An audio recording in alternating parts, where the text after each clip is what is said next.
Hello everyone, আসসালামু আলাইকুম। চলে আসলাম নতুন আরেকটি ব্লগ নিয়ে। কিভাবে আপনারা একটা নর্মাল ড্রেসকে গর্জিয়াসভাবে পরবেন বা কিভাবে একটা গর্জিয়াস ড্রেস মেক করবেন, আজকের ভিডিও থাকছে সম্পূর্ণ তাই নিয়ে। আপনারা জানেন সবসময় আমি চেষ্টা করি আপনাদের ভালো মানের কিছু ভিডিও দেখার জন্য অথবা ভালো মানের ফ্যাশন আইডিয়া নেওয়ার জন্য। আপনারা মাই ব্লগে সবসময় ভিজিট করতে পারেন। আমার চ্যানেলে আপনারা সবসময় সবার আগে প্রথম যে ডিজাইনগুলো বাংলাদেশের ট্রেন্ডিংয়ে থাকে সেই ডিজাইনগুলো আপনারা পেয়ে যাবেন।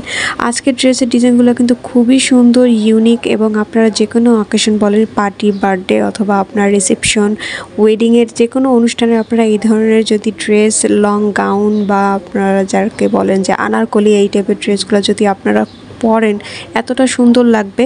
তাছাড়া গায়ে হলুদের ড্রেস যদি আপনারা নির্বাচন করতে চান তাহলে কিন্তু এখান থেকে আইডিয়া হবে আপনার জন্য সবচেয়ে বেস্ট। আপনি জানেন যে আপনাকে কোন অনুষ্ঠানে কোন ড্রেসটা পরতে হবে, কিন্তু আপনি এটা জানেন না যে আপনাকে কিভাবে পরলে সুন্দর লাগবে। বা একটা নর্মাল ড্রেস আপনি যদি নর্মাল সিল্ক যে প্লেন কাপড়গুলো আছে তার সাথে যদি আপনি একটা ভারী ওড়না ক্যারি করেন তাহলে কিন্তু ড্রেসটা গর্জিয়াস হয়ে যাবে।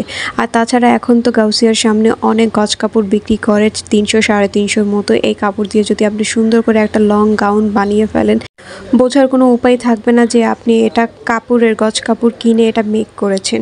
সো আজকের মতো এখানেই বিদায় নিলাম। সবাই ভালো থাকবেন।